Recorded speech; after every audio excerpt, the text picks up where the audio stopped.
Chers frères et sœurs en Christ et les amis qui nous accompagnent, soyez tous les bienvenus pour une transmission de plus de l'Institut Vie pour tous.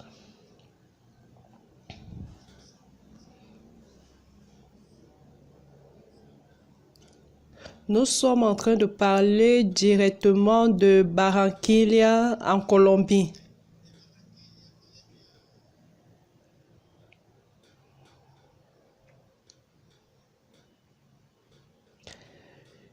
Dieu bénit beaucoup les églises de la Colombie il y a 2 ans déjà. Hier, nous avions déjà eu une communion, une réunion de service parlant à propos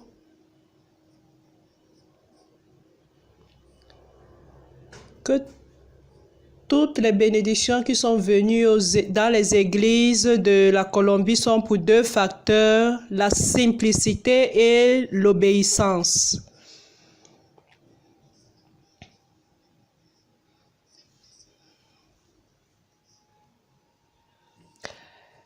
Le leadership des églises de la Colombie ont suivi directement avec simplicité toute la parole du Seigneur.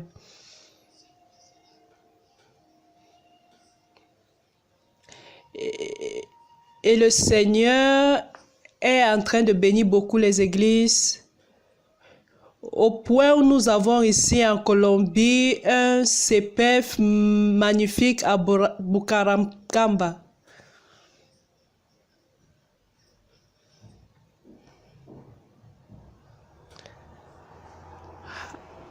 Avec une structure qui peut-être est la meilleure de tous les CPF.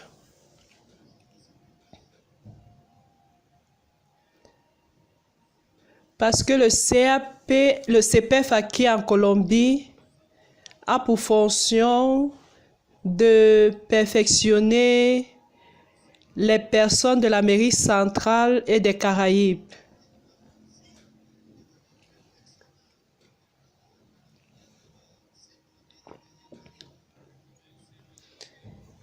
Et aussi servent de modèle pour la partie nord de l'Amérique du Sud.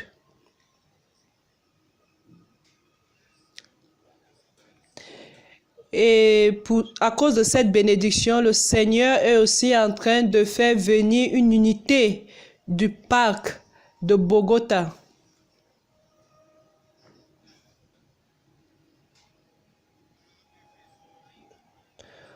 Pour perfectionner davantage les colporteurs de la région.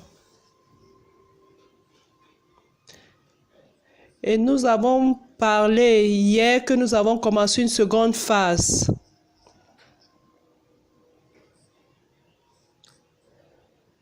La phase où nous sommes en train de former une armée disponible pour le Seigneur où la nécessité se présentera.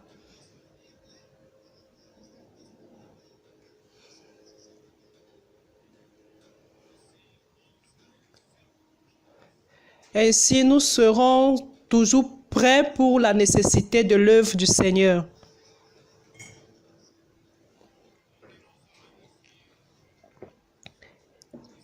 Hier, nous avons parlé que Israël avait une des armées très près sur la terre.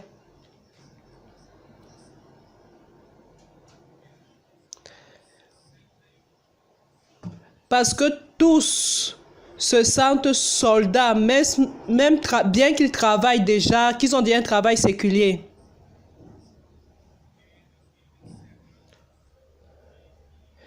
Parce qu'ils vivent étant entourés des ennemis de tous côtés.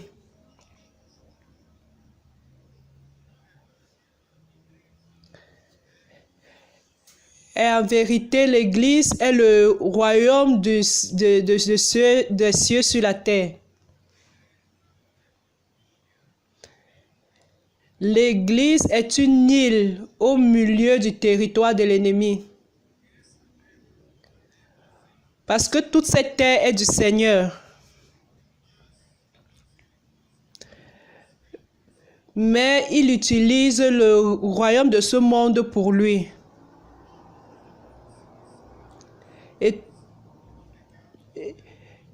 Et tous les hommes sont esclaves des péchés de l'empire des ténèbres.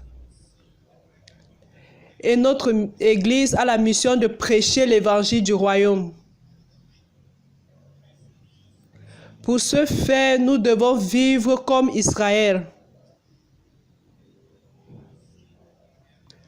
comme une ombre pour la réalité de l'Église. Nous aussi, nous sommes entourés de l'ennemi de tous côtés. Mais le Seigneur est avec nous. Notre général est Christ.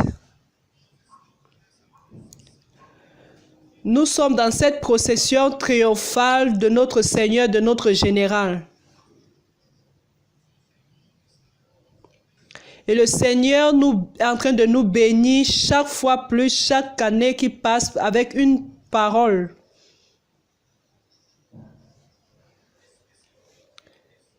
Et spécialement l'année passée, nous avons reçu un autre présent du Seigneur au-delà de puis-je prier pour vous dans quand nous abordons, qui est l'immersion dans la parole.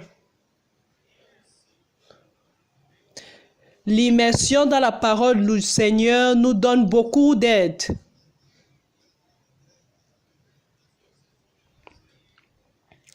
Notre lutte sur le territoire de l'ennemi est inculquer la parole du Seigneur est un grand outil. Et nos adolescents sont en train de transcrire la parole.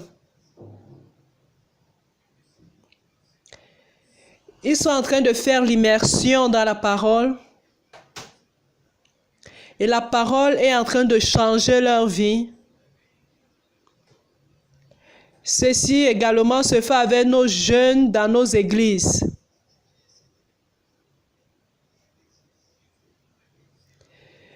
Et tout ceci est basé dans ce que nous avons vu à Éphésiens au chapitre 5, versets 18 à 19.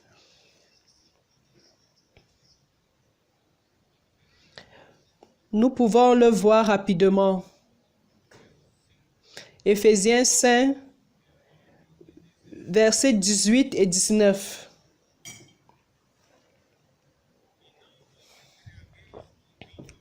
Ne vous enivrez pas de vin, c'est de la débauche.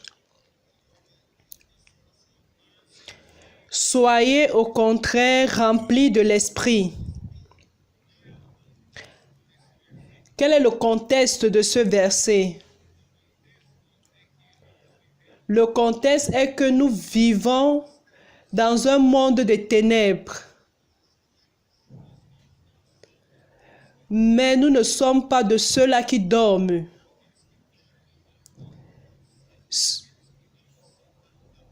Ceux qui dorment, dorment la nuit.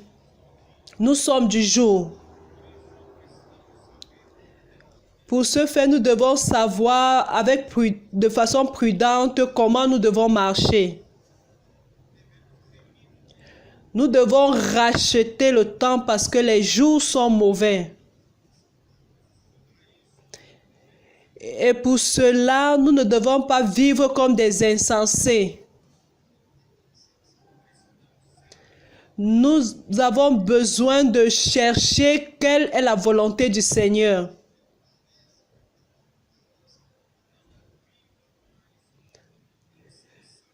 Ne vivons plus de manière insensée. Nous allons comprendre la volonté du Seigneur et vivre selon sa volonté. Mais comment? Dans la pratique. Ne vous enivrez pas de vin, c'est de la débauche. Les choses du monde sont comme le vin qui nous enivre. Pas nécessairement les choses du péché. Jusqu'aux choses légitimes comme notre travail, prendre soin de la famille, peuvent devenir un vin qui nous font tomber.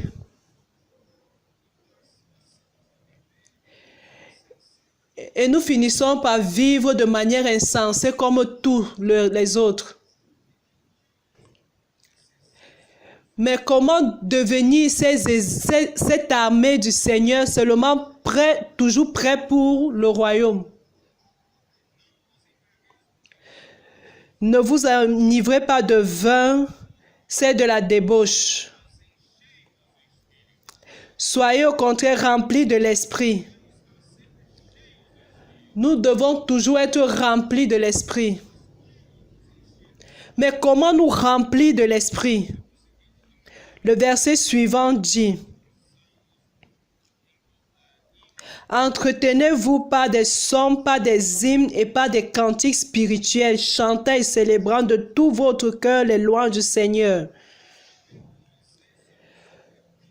Nous devons vivre comme une armée toujours prête pour le Seigneur. De quelle manière? Nous remplir de l'esprit. Et comment nous remplir de l'esprit? Nous entretenant par des paroles.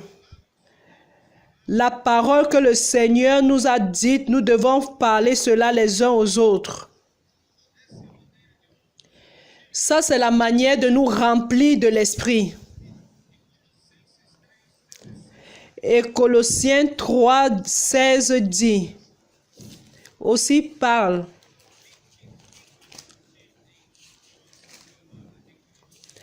Que la parole de Dieu habite richement à vous.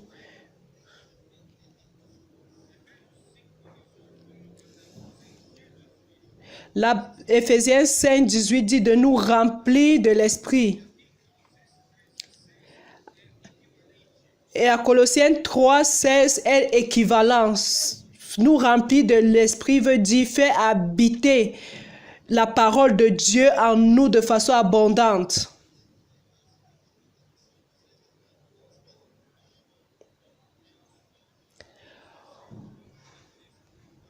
Comment parviendrons-nous à faire que la parole de Dieu habite richement en nous? Instruisez-vous et exhortez-vous les uns et les autres en toute sagesse.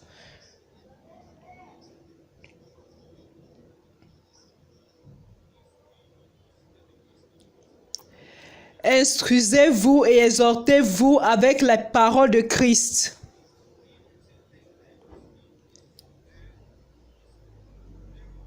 Ici, nous comprenons qu'il s'agit de plonger dans la parole du Seigneur. D'où vient la parole sur l'immersion dans la parole. Et cela a été confirmé plus tard par Deutéronome, avec Deutéronome au chapitre 6. Dieu avait déjà donné là-bas une instruction au peuple du Seigneur. Comment son peuple doit vivre. Le peuple doit vivre par la parole du Seigneur. Ces paroles sont des commandements, sont des statuts, sont des jugements. Et le peuple doit l'accomplir, doit garder la garder.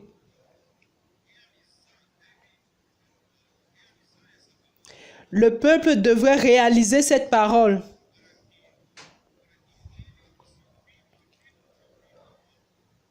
Pour que eux, leurs fils et le fils de leurs fils se sentent bien.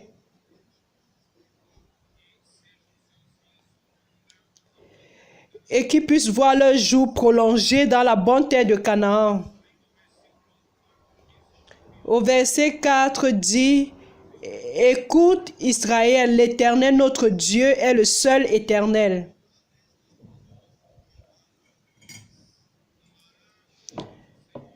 Tu aimeras l'Éternel ton Dieu de tout ton cœur, de toute ton âme et de toute ta force.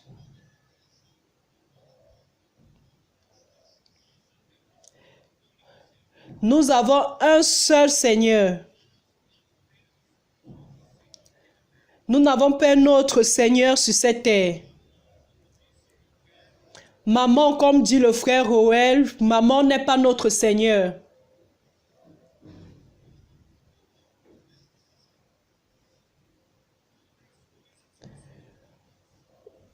Les autres choses de ce monde ne sont pas notre Seigneur. Dieu est notre unique Seigneur. À lui nous dédions tout notre être. À lui nous devons notre meilleur amour. Tu aimeras l'Éternel ton Dieu de tout ton cœur, de toute ton âme et de toute ta force. Ceci est le secret selon lequel le peuple d'Israël doit prospérer sur cette terre. L'Église ne doit pas perdre le premier amour. Mais avec notre expérience, dans le temps qui passe, on finit par... Notre amour finit par se refroidir. Comment faire pour pouvoir maintenir notre premier amour? Verset 6. Et ces commandements que je te donne aujourd'hui seront dans ton cœur.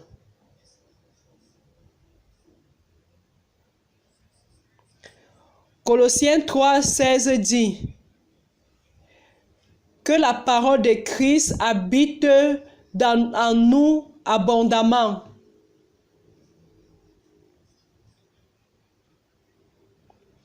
Alors la parole doit habiter dans notre cœur.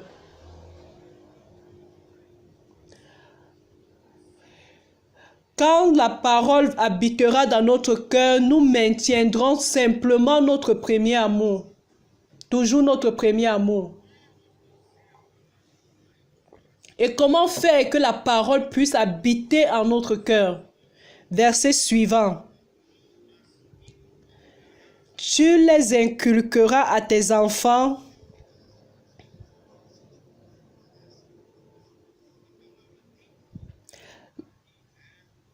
La parole inculquée veut dire graver, imprimer la parole de Christ dans nos cœurs.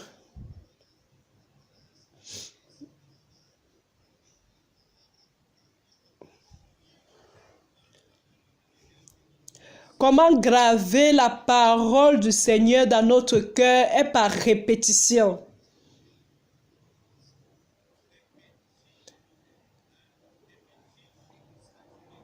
Répéter constamment la parole jusqu'à la graver dans notre cœur.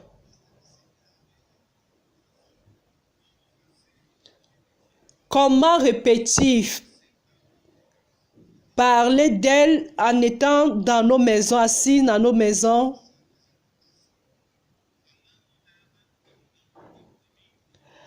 Parler d'elle quand nous sommes en voyage. Parler de la parole de nouveau quand nous sommes couchés. Et parler d'elle quand nous nous levons. Ceci est l'immersion dans la parole. Frères, ne confondons pas l'immersion dans la parole avec les cris de guerre.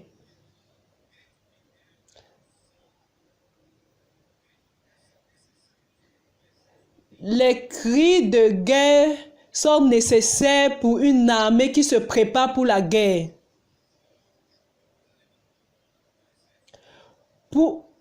Pour pouvoir relever le moral de l'armée. Pour mettre l'esprit du guerrier. Alors, le bataillon va marcher en faisant le cri de guerre. Alors le jour où ils apparaissent devant l'ennemi, ils n'auront pas peur parce qu'ils sont encouragés. Nos adolescents, quand ils vont dans la rue, ils font les cris de guerre. Nos CPF et nos colporteurs font les cris de guerre chaque jour. Ils sortent comme des lions. Ils ne sont pas déroutés par la difficulté. Ils sont encouragés parce qu'ils sont encouragés. Mais dans la réunion de l'église, nous pouvons faire les cris de guerre ou ne pas faire les cris de guerre.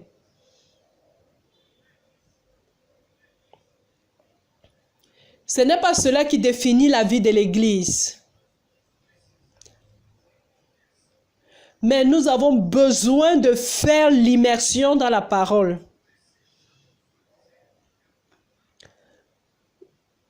Nous avons besoin de faire que la parole que le Seigneur nous parle puisse être gravée dans notre cœur.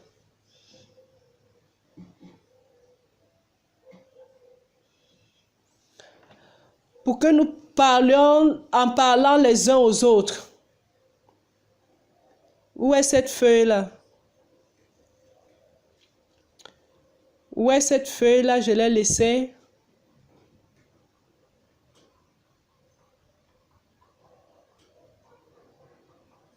C'est rempli de cieux ici.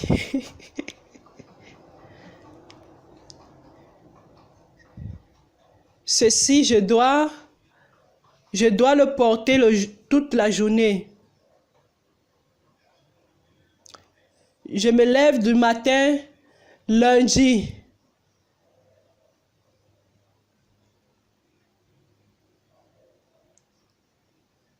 Lundi. Demain, lundi. Le matin, je me lève et je parle déjà à mon fils, à celui qui se trouve qui est à côté de moi. Et après que je sois assis à la maison, je vais parler à nouveau la même parole. Et après, sur le chemin, je vais lire à nouveau, je vais parler à nouveau. Et à mon couchant, je dois parler à nouveau. Je me lève, je parle à nouveau. C'est ce que le Seigneur veut que nous fassions.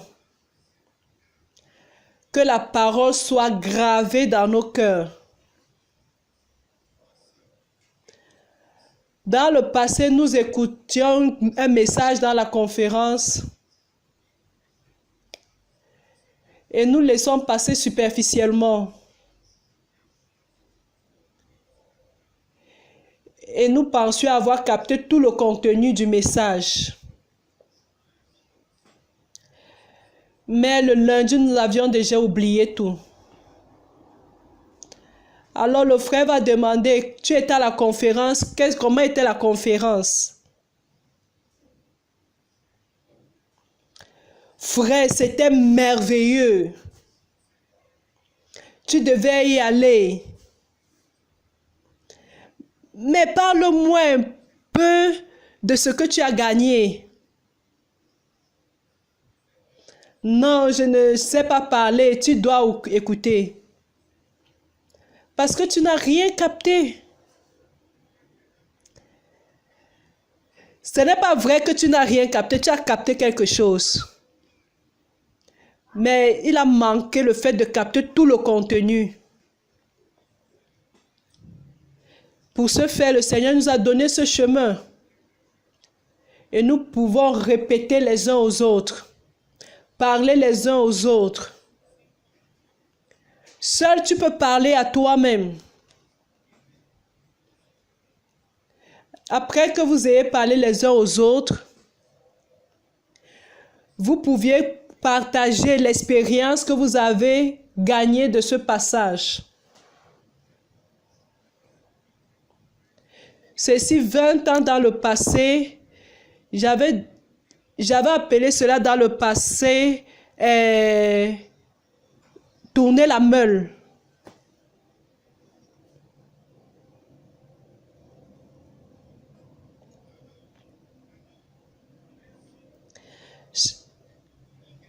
Chacun fournit un ingrédient qu'on met dans la marmite. Et prend une spatule et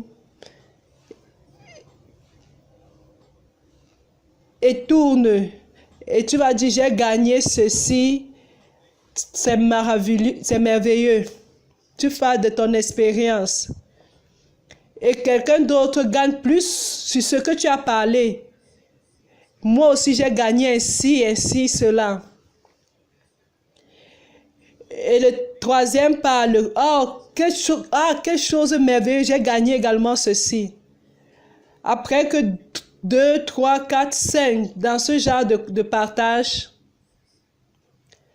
vous sortez avec une richesse d'aliments. Et cela va fortifier ton entendement spirituel. Ceci est l'immersion dans la parole. Il peut y avoir la pratique des cris de guerre ou non. Nous pouvons faire les deux. Il n'y a aucun problème. Hein? Oh Seigneur Jésus, quelle chose merveilleuse. Seigneur Jésus, quelle heure est-il? Il faut que je donne le message.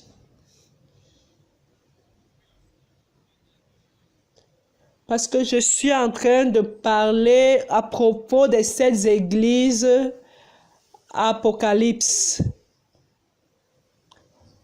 Apocalypse 2 et 3. Le thème général est « Qui a des oreilles, écoute ». Je suis en train de parler de l'église à Sardes. Nous avons déjà parlé de divers messages sur la préparation pour arriver à l'église à Sardes.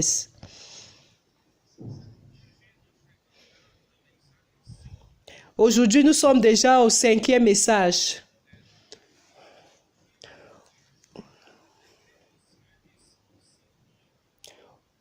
Dans le titre, l'environnement est produit pour l'arrivée de l'église à Sardes. La lecture de la Bible est Apocalypse 2, versets 24 à 29. Pourquoi l'histoire de l'Église est importante pour nous?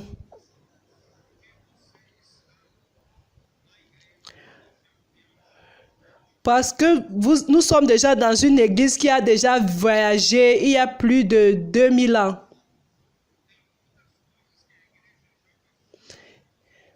Il y a plusieurs choses que l'église a déjà vécues que vous ne savez pas.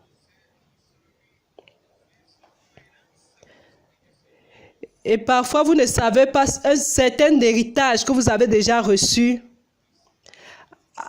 Certains héritages du passé qui peuvent être positifs ou négatifs. Donc l'Église a déjà vécu 2000 ans. C'est comme un GPS de ta voiture. Tu peux voir tout le parcours que tu as déjà fait. Et combien il manque pour arriver à destination. Et où tu es. Pour cela, c'est très important pour nous, frères. Par exemple,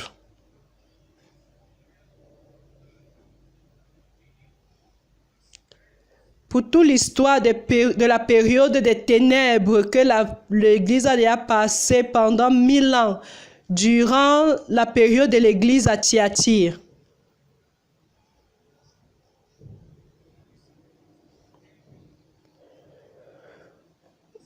Où Satan maintenait le peuple de Dieu dans les ténèbres, dans l'obscurité totale contre la parole de Dieu. Apocalypse 2, verset 20. Parlant encore de l'église à Thyatire. Nous allons lire 2, 20.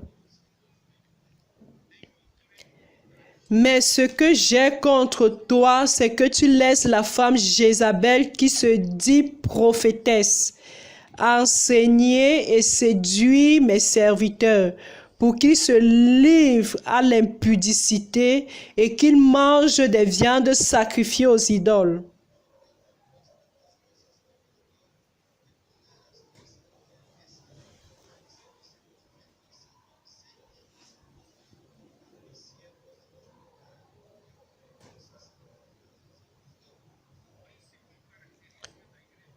La principale caractéristique de l'Église à Thyatire durant cette période,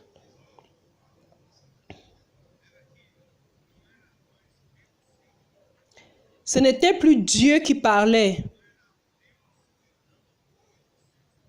Ce n'était plus Dieu qui parlait au moyen de ses prophètes.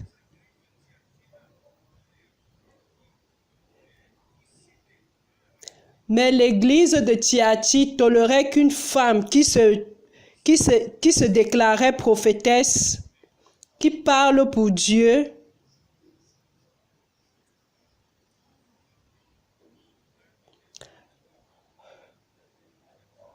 parlait à la place de Dieu durant toute la période de l'église de Thyatire.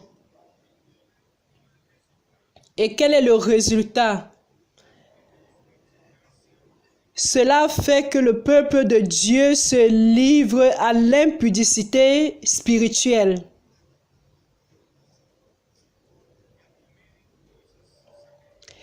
Et il mangeait des choses sacrifiées aux idoles.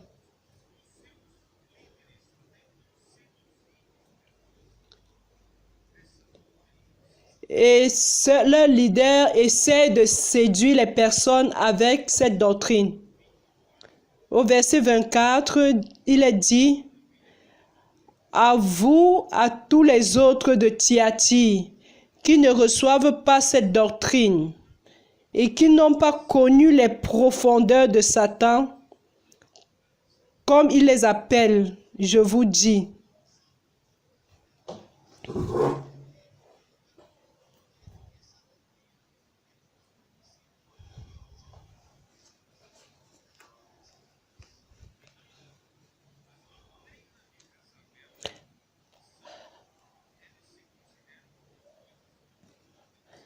Alors la doctrine de Jézabel se considérait comme les choses profondes de Satan.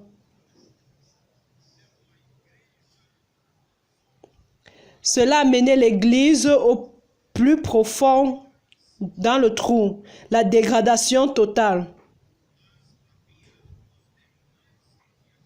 Mais il y avait les autres de Thyatire.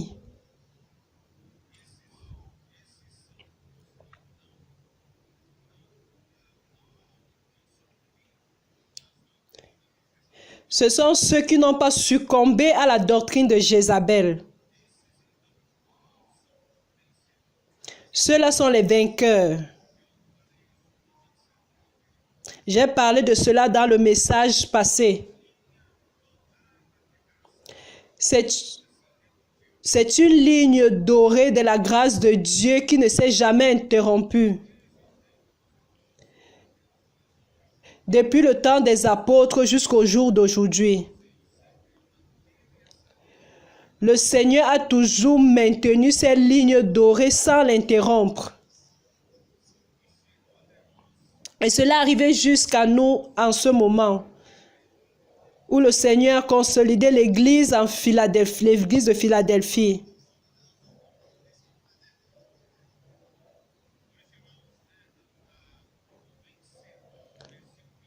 Pour cela, frères, Verset 26. À celui qui vaincra et qui gardera jusqu'à la fin mes œuvres.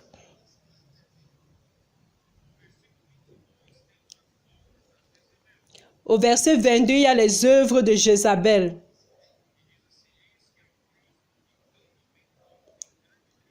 Voici, je vais la jeter sur un lit et envoyer une grande tribulation à ceux qui commettent adultère avec elle, à moins qu'ils ne se repentent de leurs œuvres.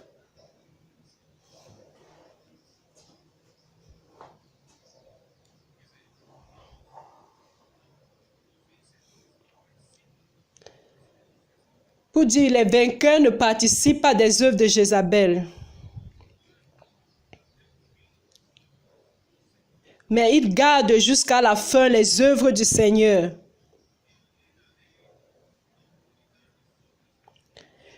Je lui donnerai l'autorité sur les nations.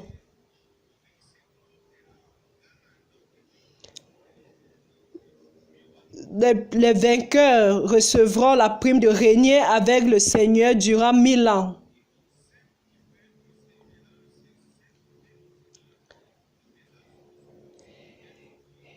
Et il les pètera avec une verge de fer, comme on brise les vases d'argile, ainsi que moi-même j'en ai reçu le pouvoir de mon Père. Et je lui donnerai l'étoile du matin.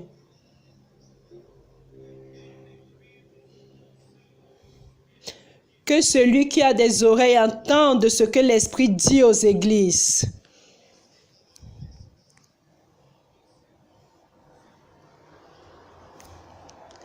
Au vainqueur, le Seigneur donnera autorité sur les nations.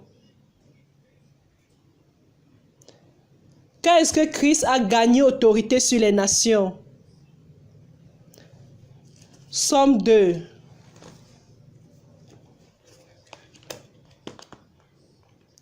Vous vous rappelez quand je dis Somme 2?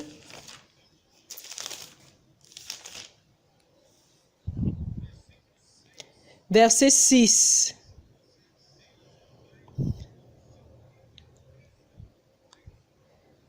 Il a constitué Christ il a oint Christ comme roi sur le mont Sion. Il n'a pas choisi Lucifer.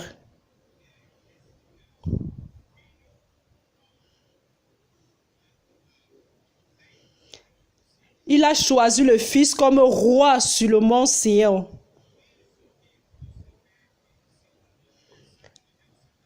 C'est pourquoi Lucifer, qui est devenu adversaire de Dieu, Satan, est devenu furieux contre Dieu. Il espérait cette charge, mais Dieu ne lui a pas donné. Alors il soulève la rébellion entre les nations.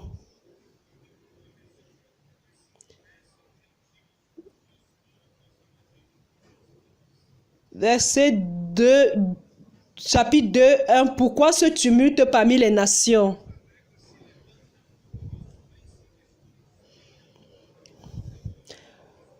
Pourquoi les rois de la terre se soulèvent-ils et les princes se liguent-ils avec eux contre l'Éternel et contre son oint? Quand nous allons dans les rues pour racheter les personnes,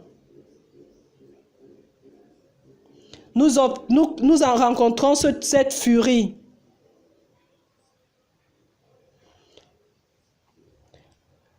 Parce que nous sommes sur son territoire pour conquérir des personnes à Christ.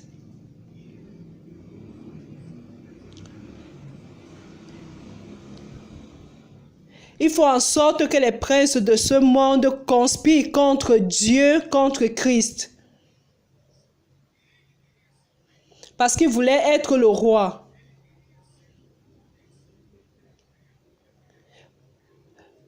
Parce qu'il voulait être la connexion entre le Créateur et la création. Et la créature. Mais Dieu ne le lui a pas permis. Le verset 3 dit: brisons leurs liens, délivrons-nous de leurs chaînes.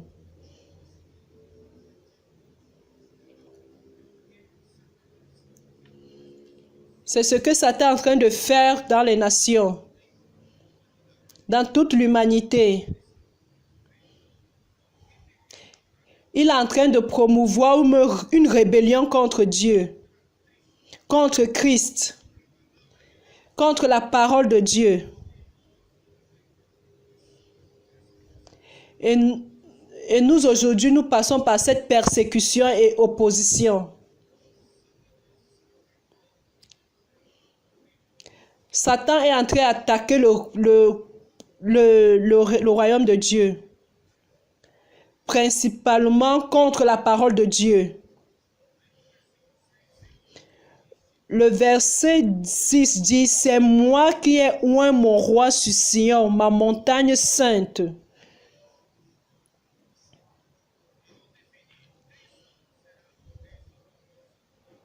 J'ai défini, Christ sera mon roi sur la montagne de Sion.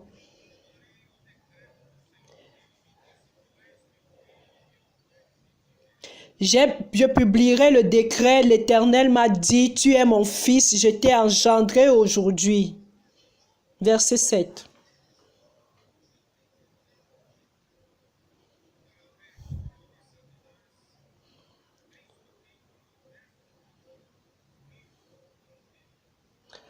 Pour la honte de Satan, Dieu a fait Christ l'unique fils de Dieu. Et il est celui qui s'est incarné, il a pris la forme humaine. Et comme homme, Dieu l'a engendré comme fils de Dieu, comme premier fils de Dieu. Et ceci rend Satanas plus honteux. C'est pourquoi Satan, le fils du malin, l'esprit malin, ne reconnaît pas Christ comme fils, parce que c'est une honte pour lui. Et Dieu dit, j'ai publié mon décret. Tu es mon fils et aujourd'hui je t'ai engendré.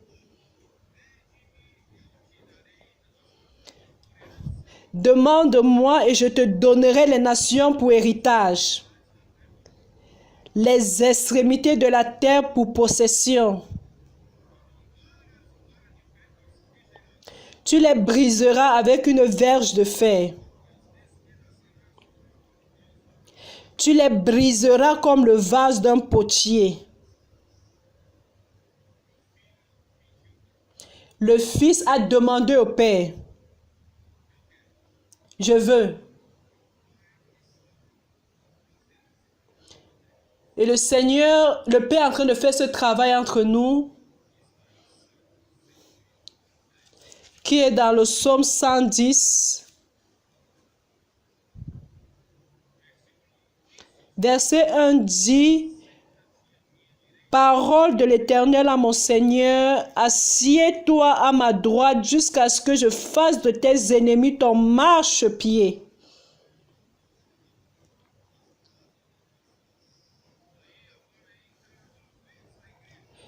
Ici vient le moment de l'Église. L'Église comme une armée pour lutter pour le royaume de Dieu. Verset 2, l'Éternel étendra de Sion le sceptre de ta puissance, domine au milieu de tes ennemis.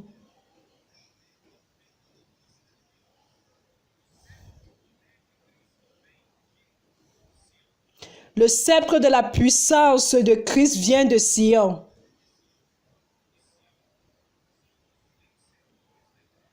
Sion, ce sont les vainqueurs de l'Église.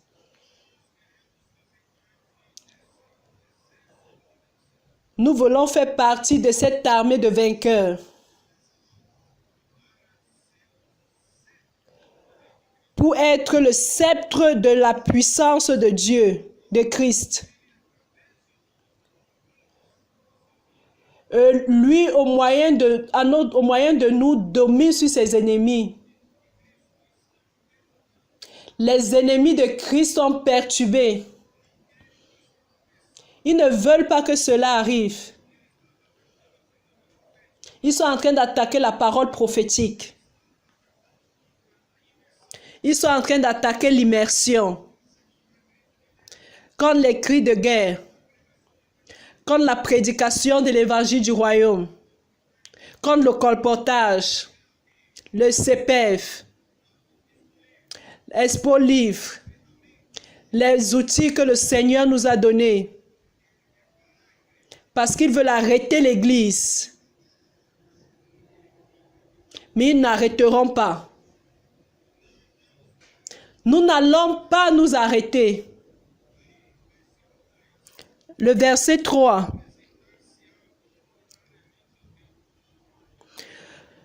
Ton peuple est plein d'ardeur quand tu rassembles ton armée avec tes ornements sacrés au sein. Ta jeunesse vient à toi comme une rosée.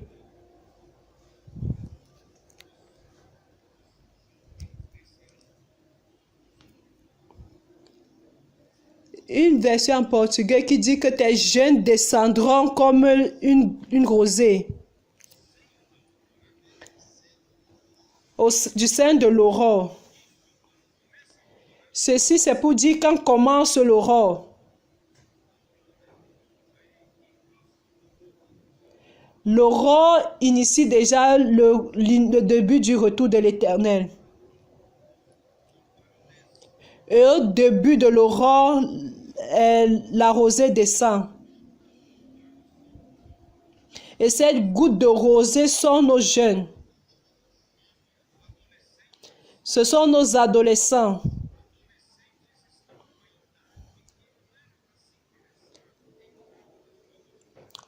Les adolescents sont à un âge où ils n'ont rien pour pouvoir s'intéresser aux choses du Seigneur. Quand tu amènes à la réunion, quand le père ou la mère les oblige à venir à la réunion,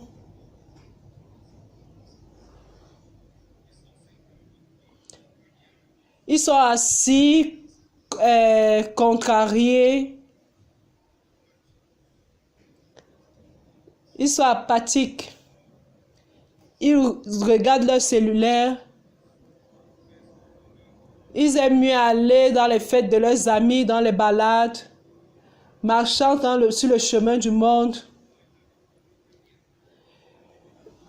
Un âge aliéné de ce monde. Mais subitement, durant ces 2 années, qu'est-ce qui s'est passé? Nos adolescents sont en train de s'intéresser aux choses du Seigneur.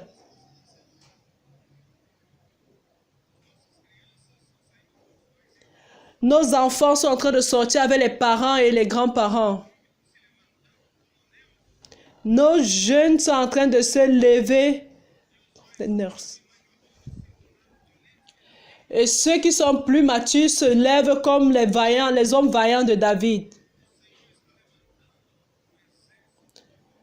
Dieu est en train de soulever une armée de jeunes saints pour répondre à la promesse que le Père a faite au Fils.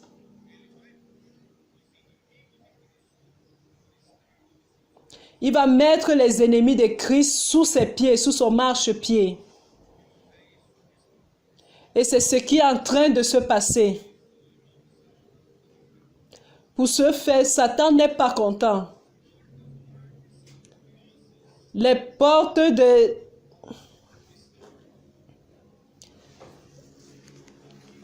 l'enfer sont furieux. Ils utilisent les mensonges.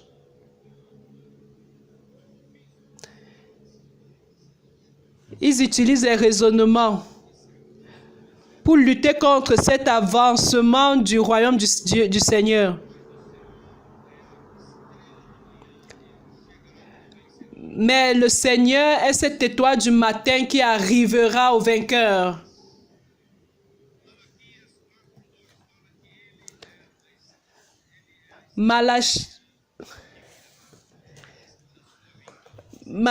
Malachie 4, 8 dit qu'il est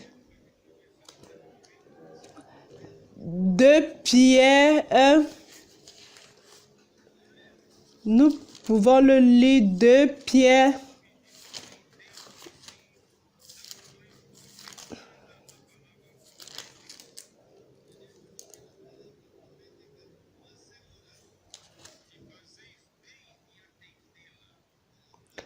Et nous tenons pour d'autant plus certain la parole prophétique à laquelle vous faites bien de prêter attention, comme une lampe qui brille dans un lieu obscur jusqu'à ce que le jour vienne apparaître et que l'étoile du matin se lève dans vos cœurs.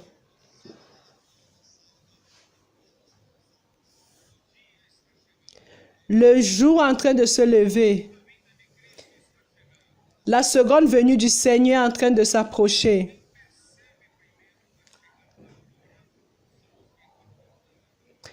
Mais ceux qui perçoivent la venue du matin sont ceux qui accompagnent la parole de près. C'est pourquoi nous sommes en train de nous préparer pour ce jour. Nous allons lutter pour le royaume du Seigneur.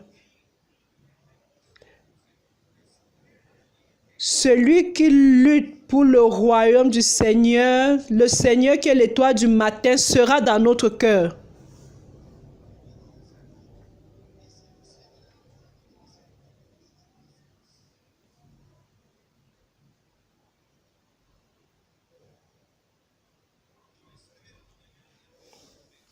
Donc l'étoile du matin, c'est pour les vainqueurs.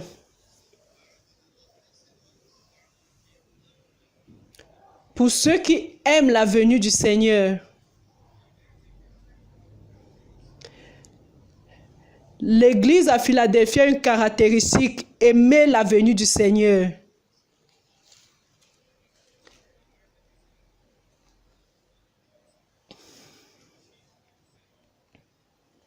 Paul a parlé à Timothée quand il était en train de partir, qu'il était martyrisé.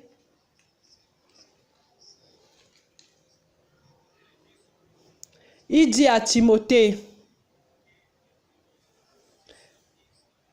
que la couronne de la justice m'est réservée, mais pas seulement à moi. Pas seulement à moi, mais à vous aussi.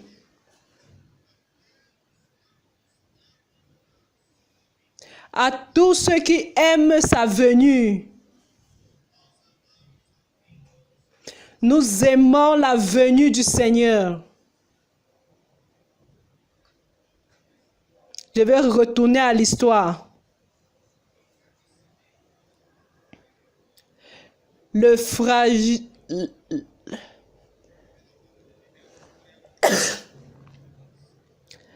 fragilisation du pouvoir du pape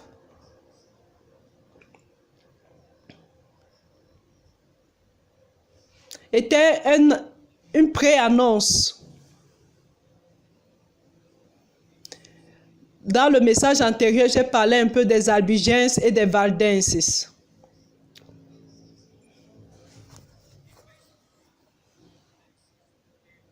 Et principalement les Valdenses parce que Pierre Valde a fait des choses merveilleuses.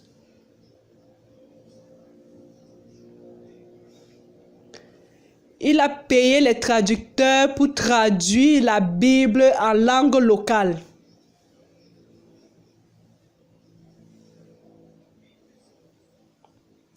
La Bible était seulement en latin et peu comprenaient le latin. Il a envoyé traduire les 4 évangiles et d'autres livres de la Bible en langue locale.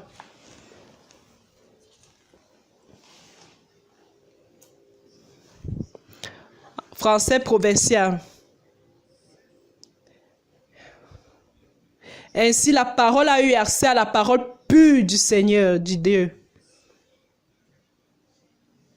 Pour sortir de ce mensonge de Jézabel, de la doctrine de Jézabel,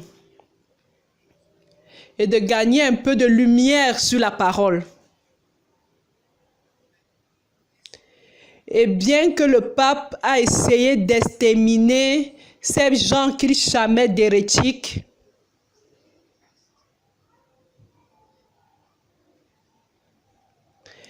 ils ont souffert beaucoup de la persécution. Ils ont souffert de plusieurs cruautés. D'autres ont été brûlés et tués vifs.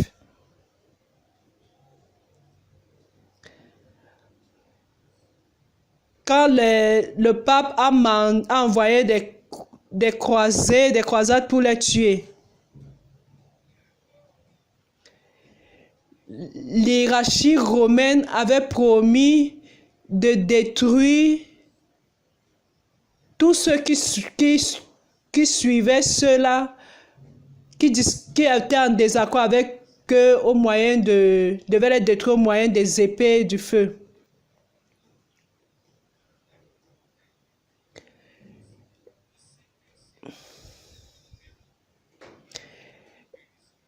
Et tous ceux qui suivaient la parole pure, étaient considérés comme des hérétiques et devaient être tués,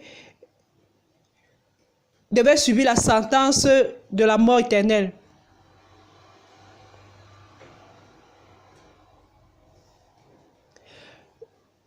Le pape, avec ce pouvoir, soit de pardonner tes péchés ou de te mettre dans le feu éternel.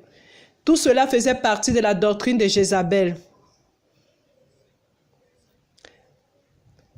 Mais le Seigneur a préservé ses vrais saints depuis les apôtres en maintenant la ligne dorée de la grâce de Dieu.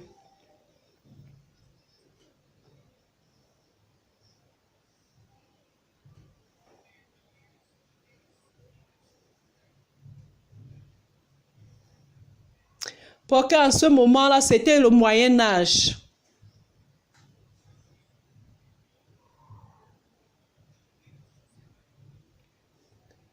Aussi, la société humaine vivait dans de l'obscurité.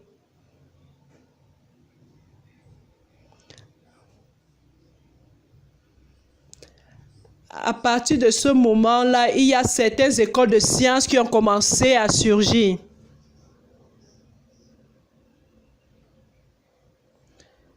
Je suis en train de me référer au XIIe siècle.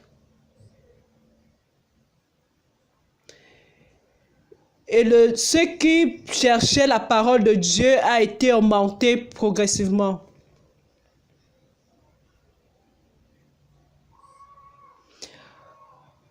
Quand la parole de Dieu est connue, écrite de manière pure et simple,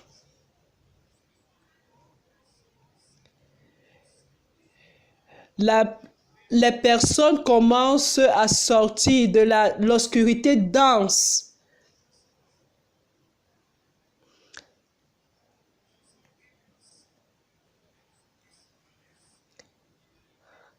Car la révélation de la parole éclaire et donne un entendement.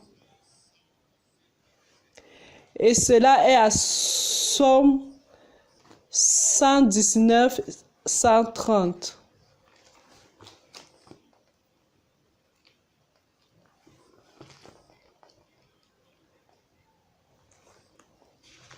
Révélation de ta parole. La révélation de tes paroles est claire et donne l'intelligence aux simples. Frères, même aujourd'hui que les frères ont la Bible dans la main, s'ils ont la Bible en main et non pas la révélation, également ils sont dans l'obscurité. Pour ce faire, nos colporteurs, suivant le principe des premiers colporteurs du moment de l'époque de Pierre Vald, ils amenaient avec une copie de la Bible. Aujourd'hui, nous n'avons plus besoin d'amener une copie de la Bible avec nous. Parce que les gens ont déjà accès à la Bible.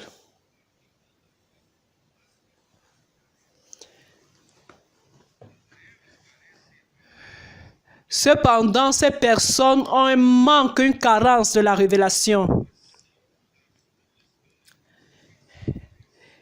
Et la révélation de tes paroles est claire. Et elle donne de l'intelligence aux simples. Pour ce fait, frère, c'est si important. C'est pourquoi c'est si important le colportage. C'est pour tirer les personnes de l'obscurité. Pour donner de la sagesse aux simples. Retournons à l'histoire. La terrible croisée contre les Abjusiens avait l'objectif de leur exterminer. C'est fait au XIIIe siècle.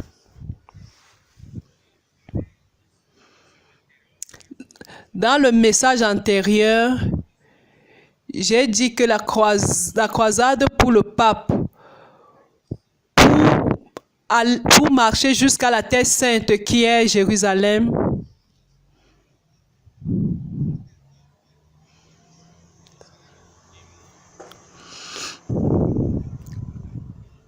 et plusieurs qui sont allés lutter pour la croisade sont morts.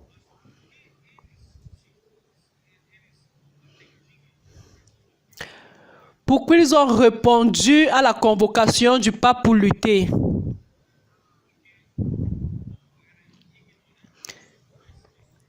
Parce que le peuple était ignorant et superstitieux.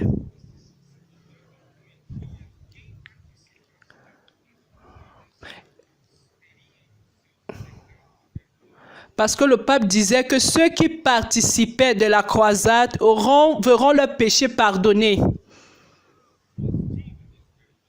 Et leurs dettes pardonnées.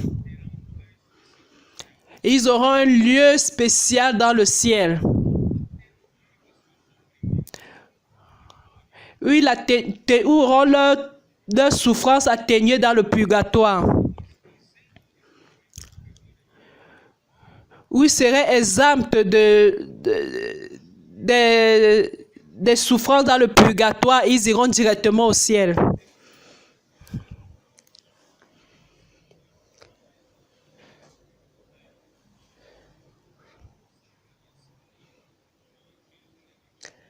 Mais après, le pape n'a pu utiliser cette croisade-là pour pouvoir conquérir là-bas, pour conquérir Jérusalem. Mais pour exterminer ceux-là qu'il appelait les hérétiques, les Abdigens ou les Valdens, les colporteurs de cette époque-là. Alors, si un colporteur passe par une souffrance, moment de souffrance, le passé, ça existait déjà.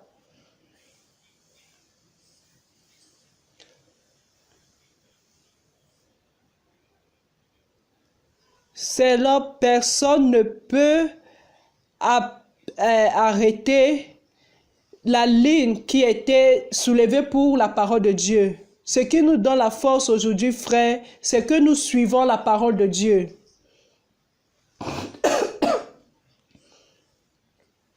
Nous ne sommes pas en train de faire cela pour notre compte. Ce n'est pas notre propre direction.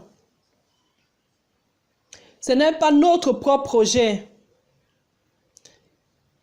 Si c'est un projet humain, ça devait échouer. Mais ce projet est de Dieu. Pour ce fait, frère, c'est la parole de Dieu.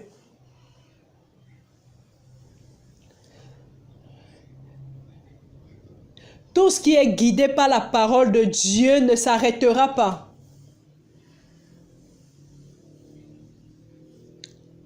À la fin du XIVe siècle, parce que la grande persécution de la croisée contre les Valdens a été à la fin du XIIIe siècle. Quand on est arrivé au XIVe siècle,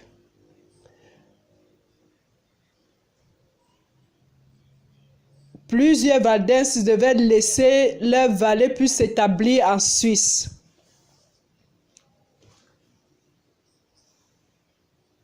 Quelle vallée? Ils habitaient les vallées des Alpes.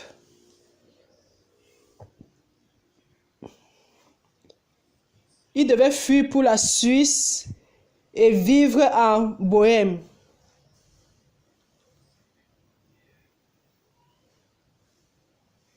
Savez où se trouve Bohême? Où se trouve la Moravie? Aujourd'hui, c'est la République tchèque.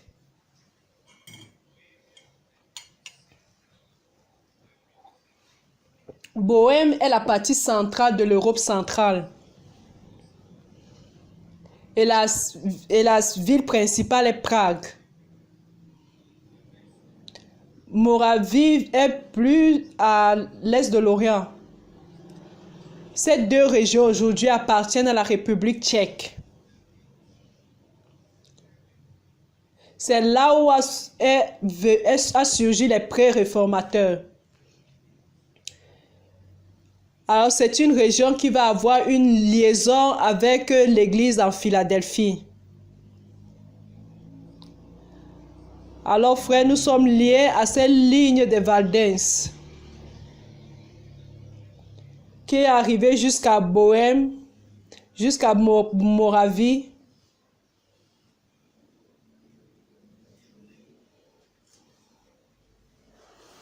Ils sont aussi allés à plusieurs endroits en Allemagne. Et la plus grande des colonnes des Valdenses est allée à Calamia, autour de 1360. Ils ont construit des écoles enseignant la Bible de manière pure et simple.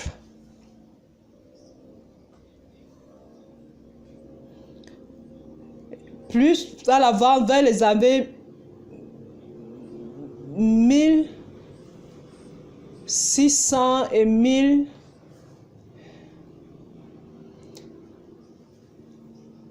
dans les années plus tard, dans les années 1600, il y a eu beaucoup de massacres, des tortures et des personnes qui sont mortes.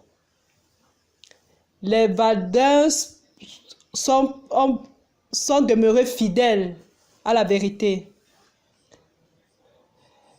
Les Valdenses ont démontré une détermination et persévérance sans pareil.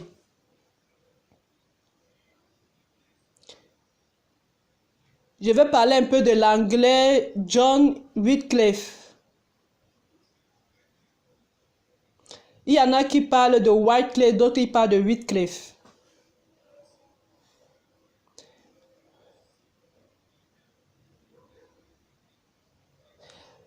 Son principal travail était la traduction de la Bible en langue anglaise. Je vais parler rapidement sur sa vie.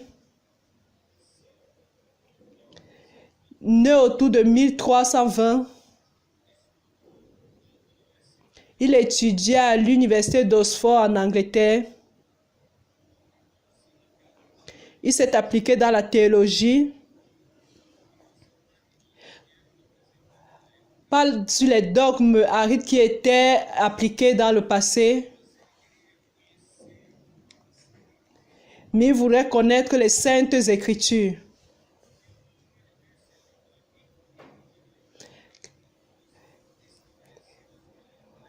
Quand il a perçu les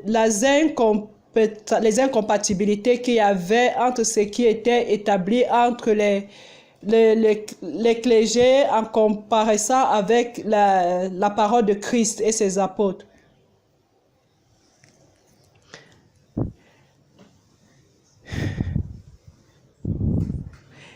Il a fini par dénoncer la vente de ce système.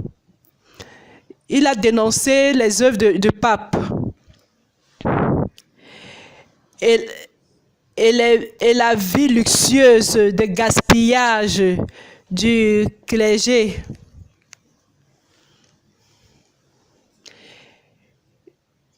il défendait que les États devaient lutter contre cet abus du pape.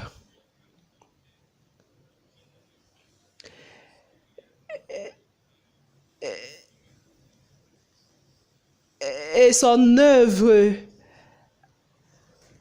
a été publiée à Oxford en 1873.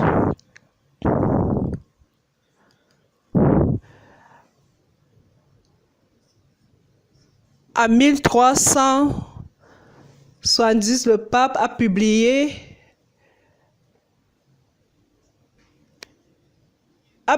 quelque chose contre lui. La bulla, qu'est-ce que c'est?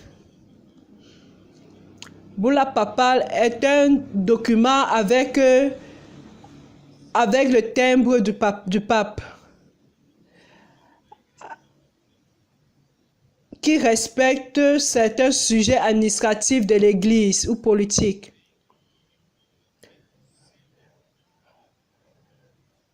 Le nom boule vient du cercle rond qui a sur boule en latin veut dire cercle. Alors la bulle papale contre John Wycliffe,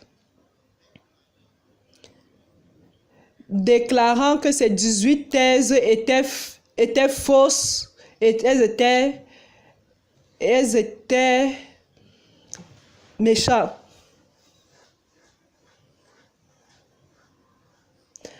Alors Wycliffe a organisé la traduction complète des Écritures en anglais.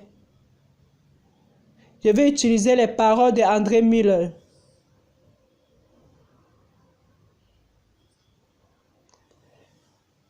Car les autorités doivent émaner de la Bible et Christ est la tête de l'Église et non le pape.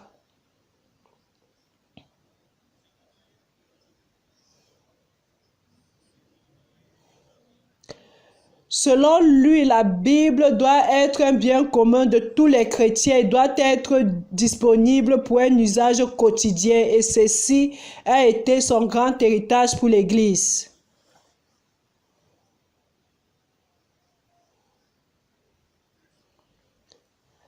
Donc ceci était la lutte de John Wycliffe.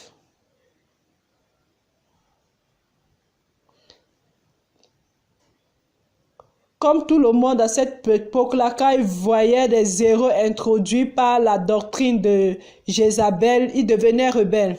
Il se révoltait.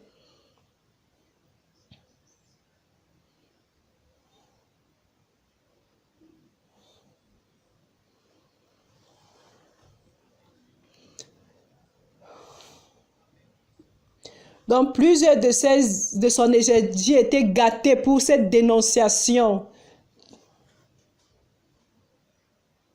Pourquoi je suis en train de parler de cela?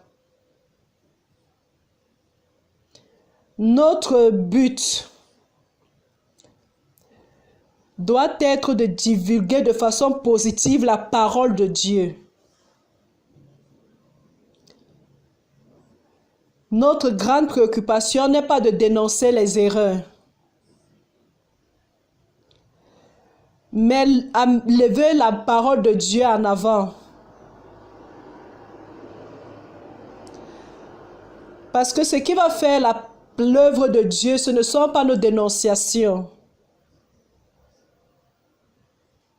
mais la propre lumière de la parole illumine. Et c'est la parole de Dieu qui fait l'œuvre de Dieu. Je vais parler un peu de John Ross,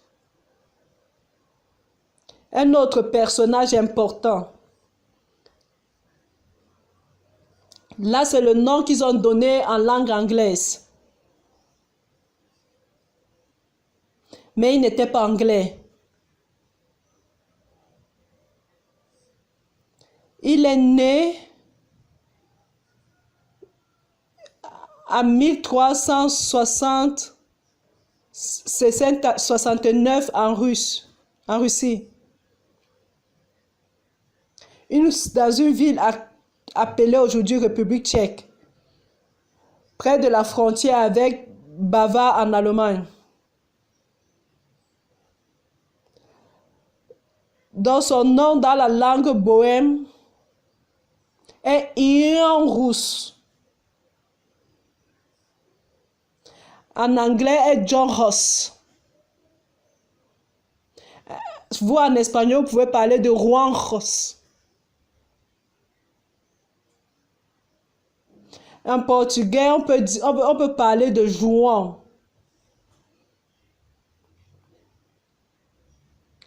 Dans sa propre langue, c'est Ian Rousse. Il avait 15 ans quand John Wycliffe est décédé.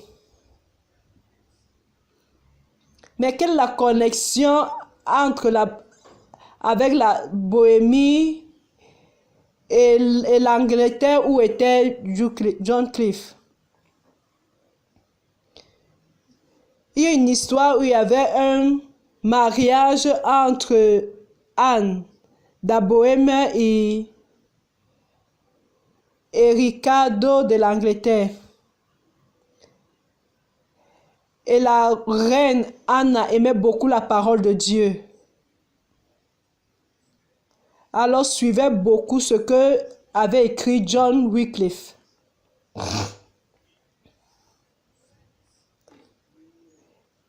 Et les serviteurs de la reine Anna, qui étaient envoyés de Bohême pour la servir en Angleterre,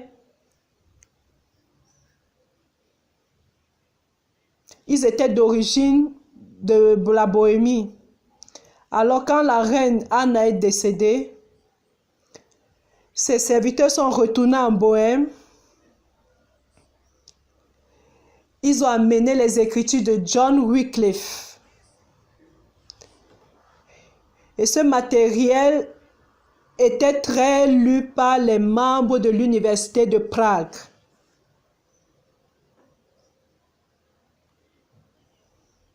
Et Ian Rousse ou Juan Ross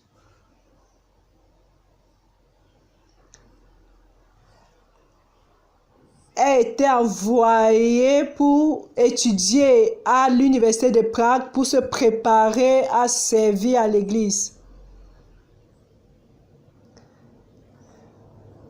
Alice s'est rendu compte de telle manière que sa reine Sophie l'a choisi pour être son maître.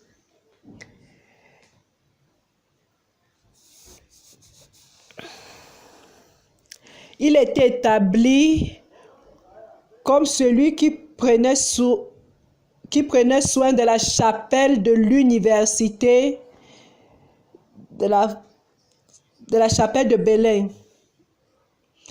Et c'est là qu'il distribuait l'aliment spirituel en langue commune, dans la langue locale. Ainsi que tous les réformateurs, par l'histoire, ils sont appelés les réformateurs de l'histoire. Leur ancienneté pour prêcher contre les abus et flagrants qui dominaient la vie des sacrificateurs,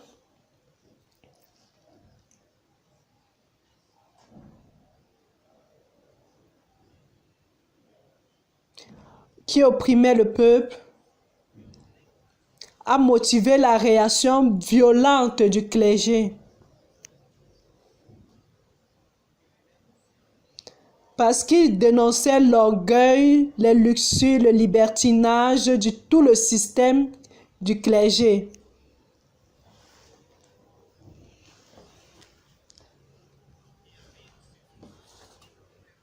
Qui était devenu intolérable aux êtres humains.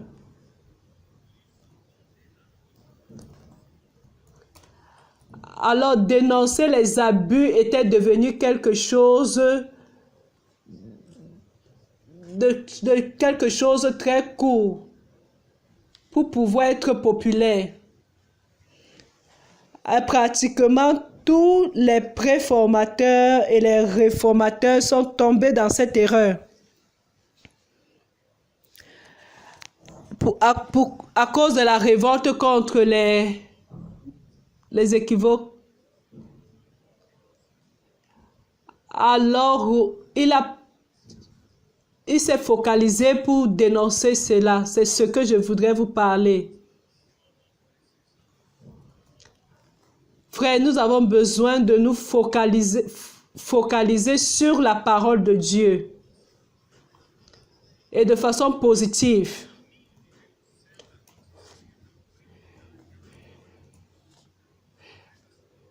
Le chemin du Seigneur sera de donner priorité à la parole pure du Seigneur.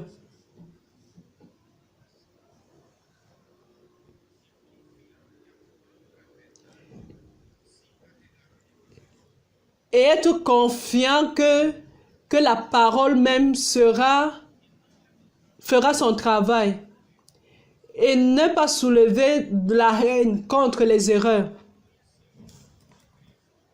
Parce que, mais sur la connaissance du Seigneur.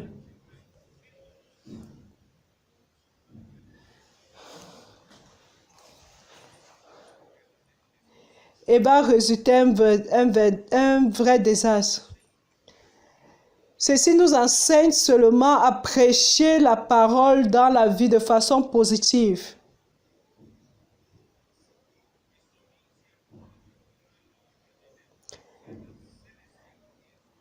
Et seulement la parole de Dieu fera l'œuvre de Dieu dans la sphère céleste et spirituelle.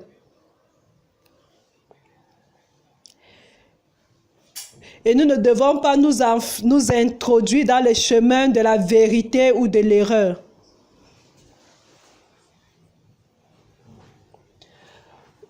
Vous vous rappelez quand Paul est passé par la rue de Milette, il a convoqué les anciens de Acte 20.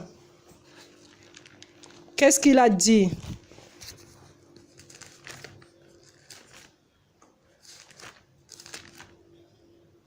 Verset 29. Je sais qu'il s'introduira parmi vous après mon départ des loups cruels qui n'épargneront pas le troupeau.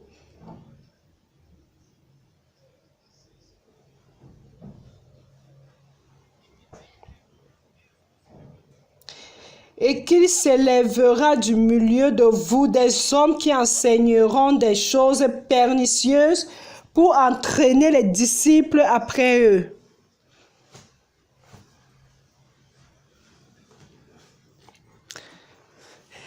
Satan cherche à attaquer l'Église de Dieu de toutes les manières. Même à l'époque de l'apôtre Paul, il avait déjà prévenu qu'il surgira des loups dévoreurs, des loups cruels qui n'épargneront pas le troupeau de Dieu. Il ne pardonnait pas au troupeau. Il voulait atteindre son objectif obscur pour ses propres bénéfices. Peu importe le troupeau, ils peuvent porter préjudice à la vie du troupeau. Ce qui importe, c'est leur objectif, c'est leur popularité, c'est leur œuvre. Ils veulent attirer des personnes pour être leurs suiveurs, leurs disciples. Même cela, ainsi, frères, nous ne devons pas cesser de parler la parole de Dieu pour nous impliquer dans ces choses négatives.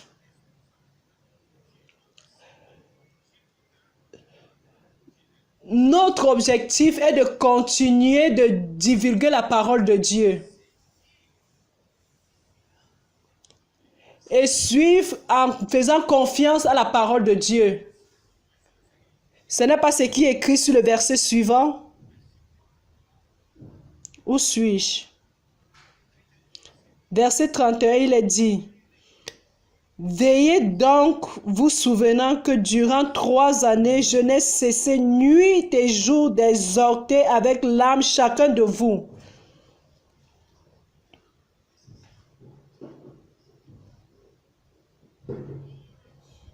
Et maintenant, frères, je vous recommande à Dieu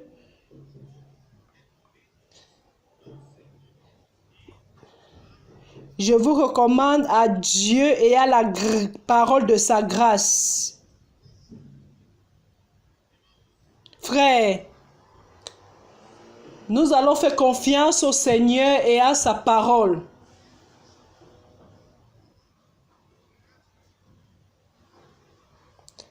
Pratiquement tous les réformateurs sont tombés dans cette erreur en dénonçant seulement les erreurs.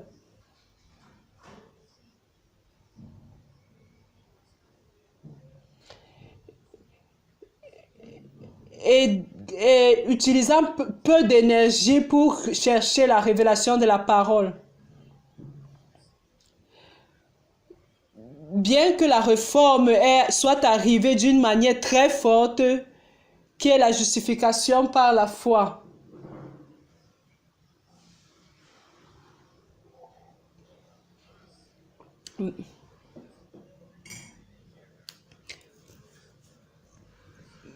Mais le but,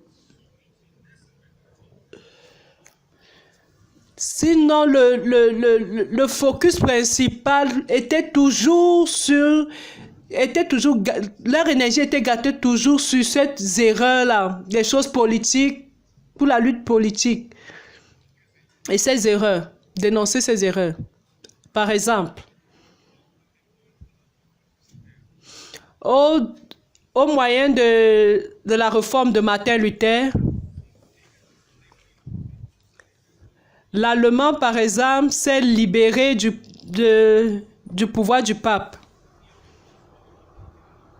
Mais comment nous allons nous réunir? Mais comment est le gouvernement dans l'Église? Tout était encore à ce moment-là centré à Rome.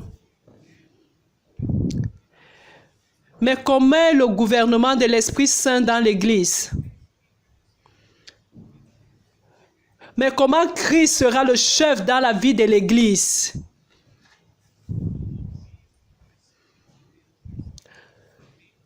Tout cela voudrait qu'ils puissent gaspiller leur temps et leur énergie pour rechercher la lumière de la parole. Mais ils ne l'ont pas fait. Ils sont restés sur un seul objectif, justifié par la foi. Et l'Église continuait avec son gouvernement sur une forme et de manière avec erreur. Et le système du gouvernement allemand et le temps de l'Église à Thyatire était sous le gouvernement de Rome. Et à cette heure-là, c'était le gouvernement de l'amendement qui gouvernait l'Église. Et en Angleterre, l'Église épiscopale,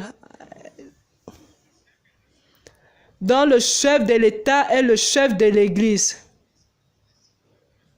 Cela a déjà mal commencé.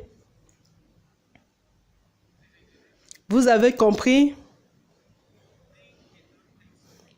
Nous devons donner notre attention sur la parole, frère. Pour cela, Paul dit,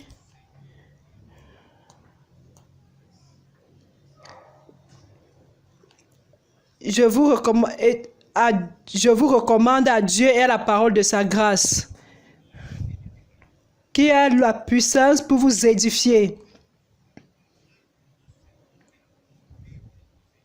La parole du Seigneur a de la puissance pour nous édifier.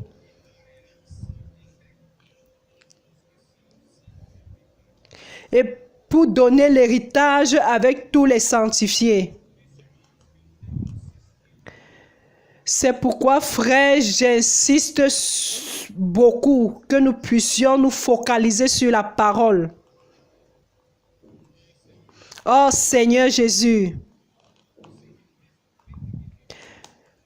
je vais aller plus vite encore sur une partie historique.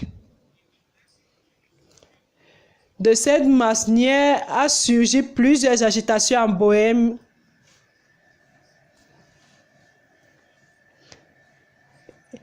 Et les Russes ont été accusés par ses leaders. Et l'empereur Sigismund était un empereur romain allemand. Il était roi de l'Allemagne, de l'Hongrie, de la Bohémie. C'était un empereur couronné par le pape. À lui, il a conseillé le concile de Constance en Allemagne pour discuter de ce sujet sur la dénonciation soulevée par Ian Rus. Il a promis à Ian Rus qu'il devait une conduite sauve à lui pour pouvoir suivre Constance, mais l'hierarchie, le clergé a dit, si tu poursuis, tu n'as pas direct à une conduite sauve, parce qu'il est un hérétique. Ali il était trahi, ainsi il a été trahi par l'empereur. Ali a eu plusieurs discussions en ce sujet pour qu'il puisse nier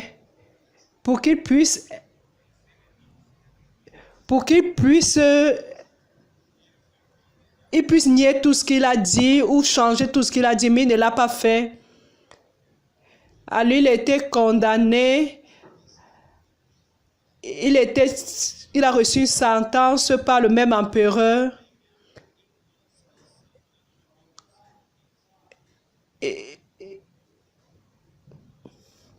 Il était exécuté sur du bois avec des lignes dans les années 1415.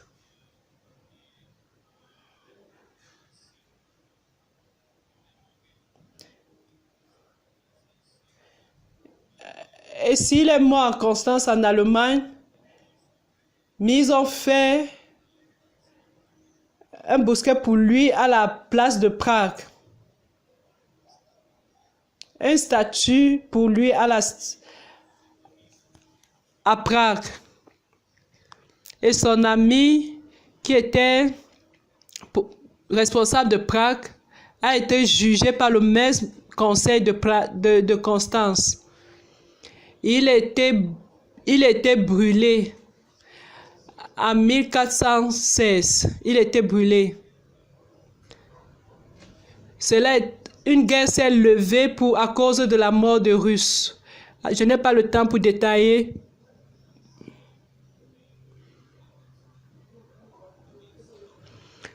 Pour finir, se sont divisés, mais l'important,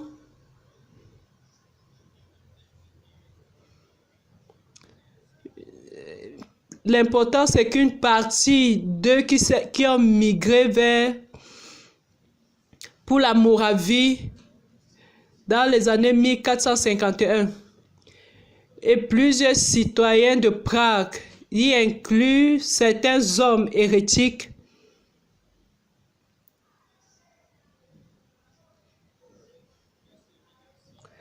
se sont joints à cette migration.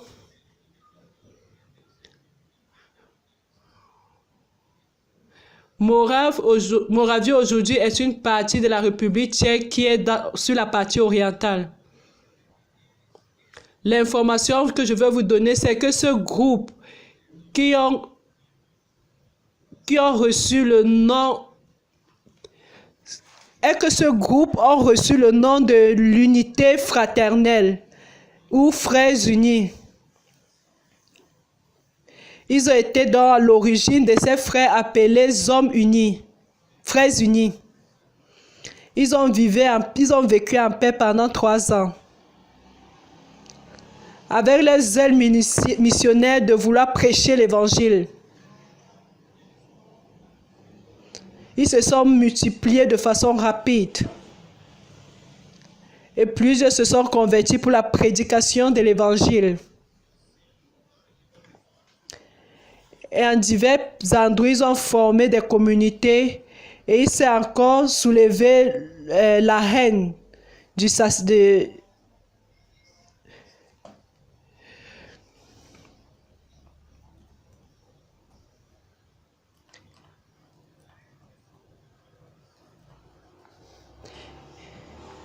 et ils ont été dénoncés comme les hérétiques terribles.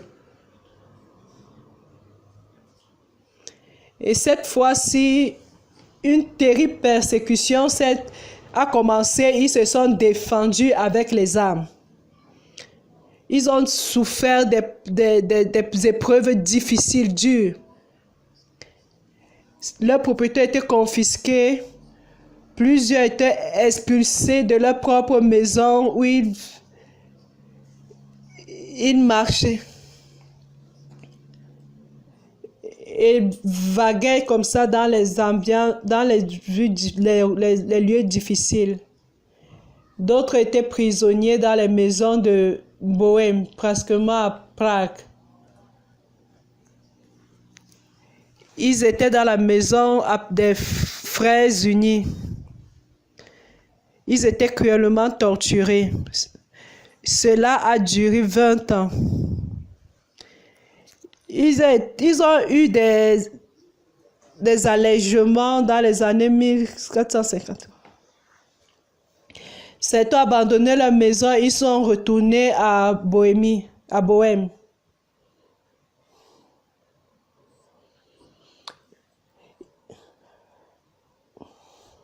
Malheureusement, ils se sont organisés de manière humaine.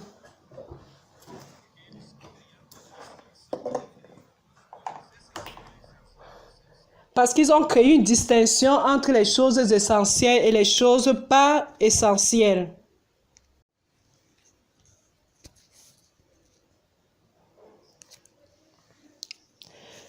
Ce serait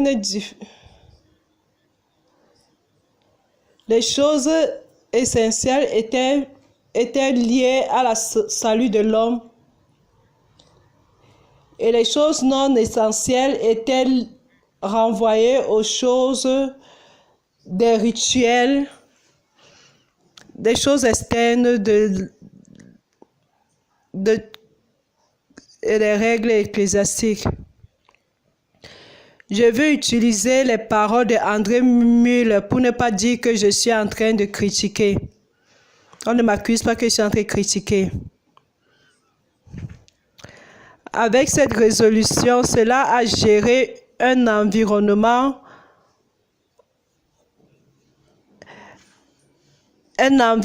propice, adéquat à l'exercice. Et tout ce qui est lié à la parole de Dieu ne doit pas être introduit dans l'Église. En ce qui concerne les choses de l'Église, ne doit pas introduire les choses qui n'ont rien à voir avec l'Église. Parce que pour une petite erreur peut devenir demain une grande erreur.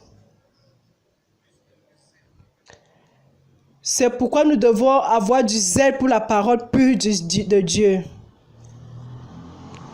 Ceux qui avaient été expulsés de la Moravie avaient été reçus en Moldavie et en Hongrie. En 1470, la traduction de la Bible est devenue publique. la traduction complète de la Bible est devenue publique. Parce que la première traduction de la Bible complète était en anglais. Et dans le prochain message, nous parlerons, frères, sur l'invention de l'imprimerie, du papier et comment cela a contribué à la divulgation de la parole de Dieu. Sur la grande connexion entre les frères unis et les Valdenses. Parce qu'au XIIe siècle, quand Pierre Valde a été expulsé de Lyon, après plusieurs persécutions, il s'est réfugié en Bohême.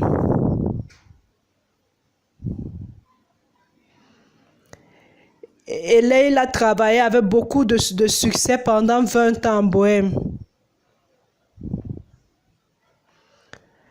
Certains affirment qu'au XIVe siècle, ceux qui suivaient la ligne de Pierre Valde étaient 800 000.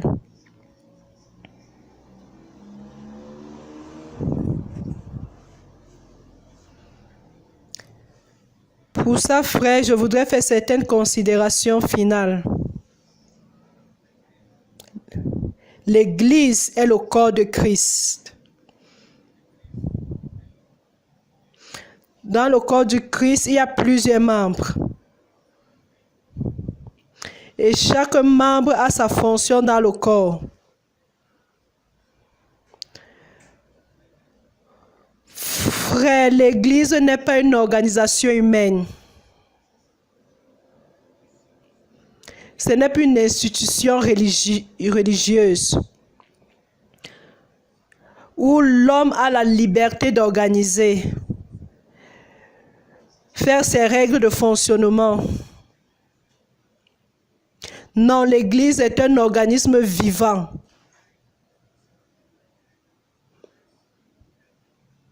Et le fonctionnement de l'Église commence par la parole de Dieu. Pour cela, en Romains au chapitre 2, quand il parle de cette lumière, Romains 2, nous allons ouvrir verset 4.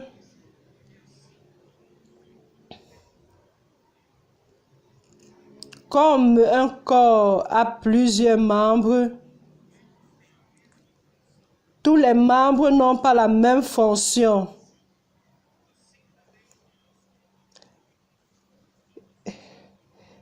Et nous, bien qu'étant nombreux, nous sommes membres les uns des autres.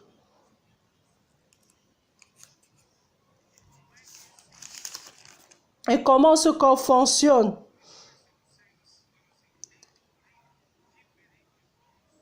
C'est pourquoi le verset 6 dit, « Puisque nous avons des dons différents selon la grâce qui nous a été accordée. »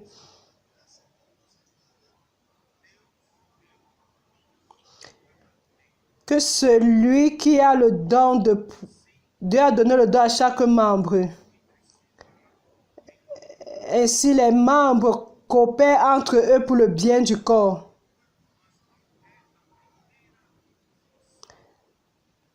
Mais quelle est la première fonction?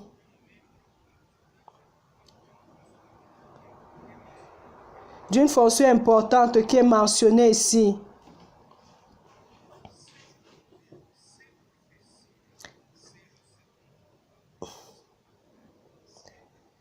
Que celui qui a le don de prophétie les aide selon l'analogie de la foi.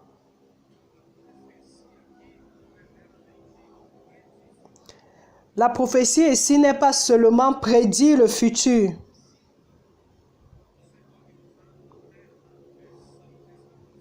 Tu peux utiliser jusqu'à la version restauration de la Bible.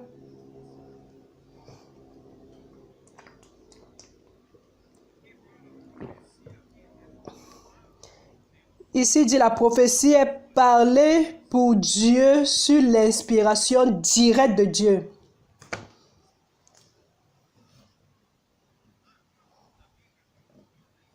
Dans la Bible, Paul dit à 1 Corinthiens 12, au chapitre 14, il dit que tous peuvent prophétiser les uns aux autres.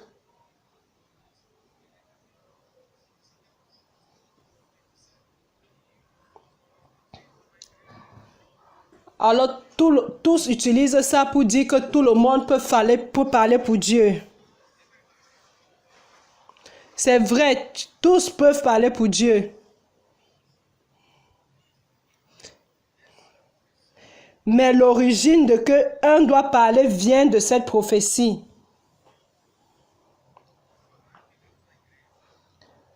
La parole de Dieu dans l'Église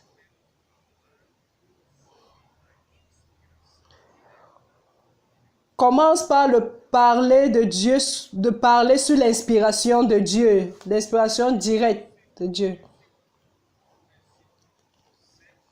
Va directement au verset 7. Que celui qui est appelé au ministère s'attache à son ministère. Que celui qui enseigne s'attache à son enseignement. Ici, on parle d'enseigner. Et le verset 8 parle d'exhorter. Alors nous avons la prophétie, enseigner et exhorter.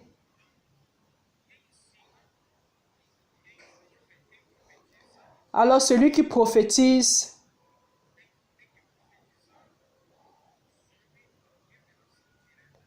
doit prophétiser sur la révélation directe de Dieu.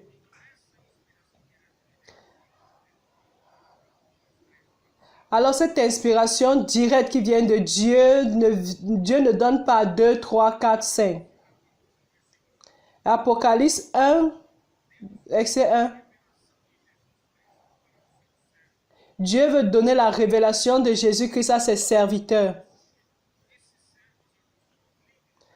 Ces serviteurs sont les leaders de l'Église. Dieu veut passer cette révélation à ses leaders pour qu'ils puissent prophétiser cela dans leurs églises. Mais il a inspiré Jean. Et Jean a passé à ce groupe de prophètes. Alors, si Dieu ne faisait pas de cette manière, il devait avoir une confusion dans l'Église. Grâce à Dieu que dans l'Église, il n'y a pas de confusion. Nous avons une direction. Nous avons une parole. C'est de cette manière que le corps de Christ fonctionne.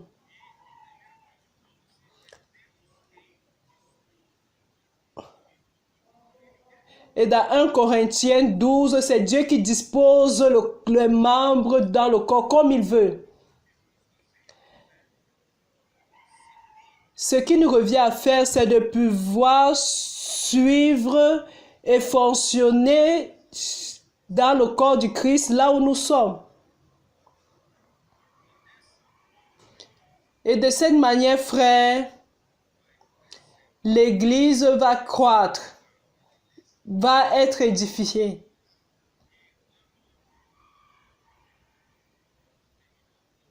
Je termine.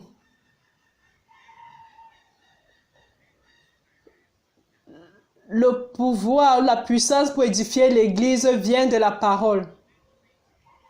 Ça ne vient pas d'un homme capable ou un grand homme organisateur, administrateur. Tout le pouvoir vient de la parole. Pour cela, à Romains 1,16, qu'est-ce qu'il est dit?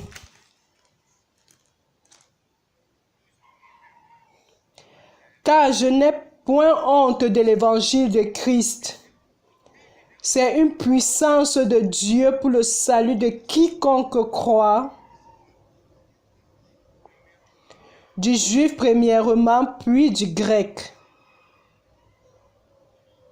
Frère, l'évangile ou à la parole de Dieu est la puissance de Dieu.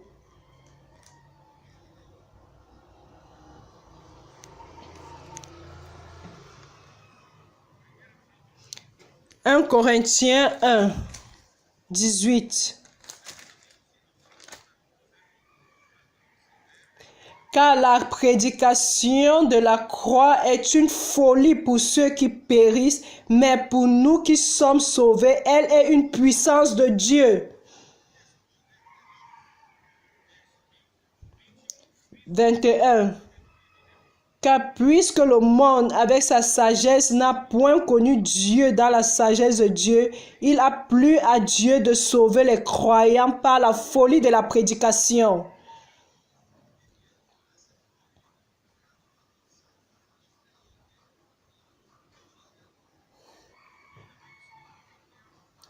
Toutefois que l'on voudrait aider Dieu, au deuxième siècle, les apôtres sont morts. Il n'y a plus quelqu'un pour recevoir la parole directement de Dieu, pour prophétiser. Qu'est-ce qu'ils firent? Ils se sont organisés. Nous allons faire le gouvernement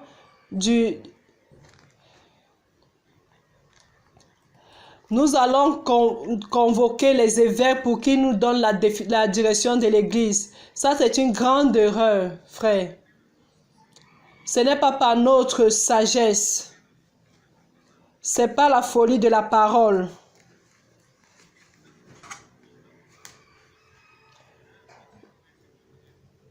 1 Corinthiens 1, verset 22. Les Juifs demandent des miracles et les Grecs cherchent la sagesse.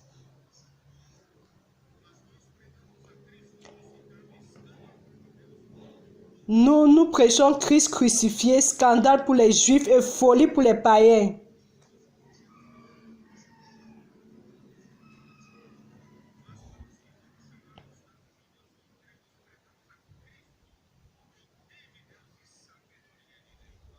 Mais puissance de Dieu et sagesse de Dieu pour ceux qui sont appelés tant juifs que grecs. Car la folie de Dieu est plus sage que les hommes et la faiblesse de Dieu est plus forte que les hommes.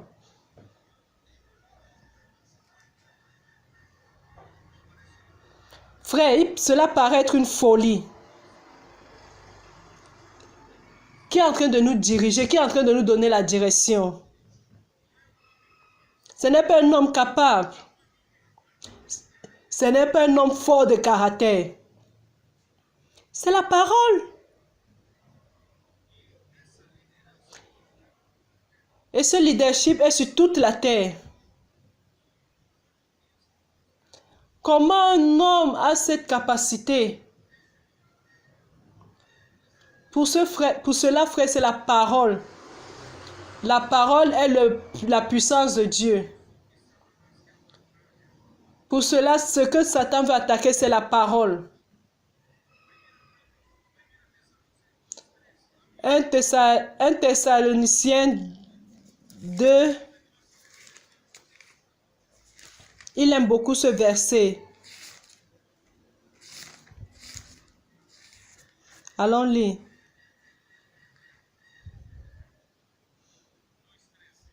1 Thessaloniciens 2, 13. C'est pourquoi nous rendons continuellement grâce à Dieu de ce qu'en recevant la parole de Dieu que nous vous avons fait entendre, vous l'avez reçue non comme la parole des hommes, mais prêtez attention, la parole que ce qu'en reçoit la parole de Dieu.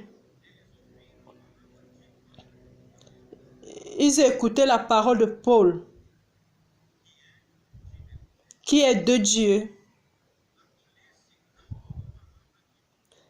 Ils l'ont reçu comme la parole d'un homme. mais comme étant en vérité la parole de Dieu.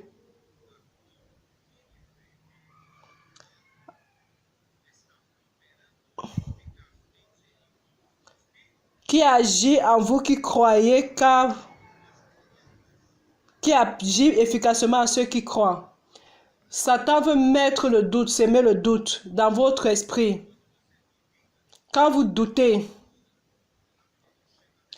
la parole de Dieu vient jusqu'à vous et ne fonctionne pas, n'opère pas. La parole opère si seulement vous croyez. Ceci fut la bénédiction aux églises de Colombie. Vous avez cru et obéi. Et la parole, ces 2 années, a opéré efficacement en vous. Pour cela, l'ennemi de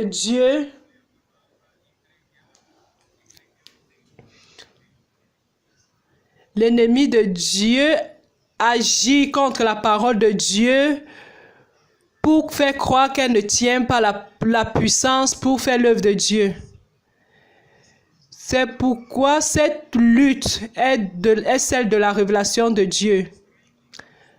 Ne nous distrayons pas avec les luttes politiques sur les erreurs des autres.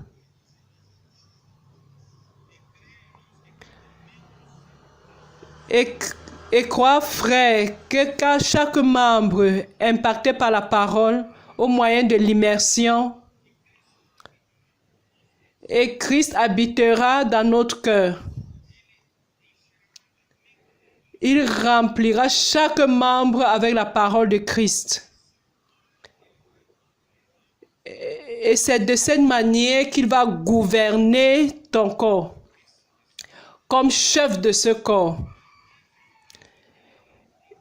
Il va édifier son Église en amour, dans l'amour.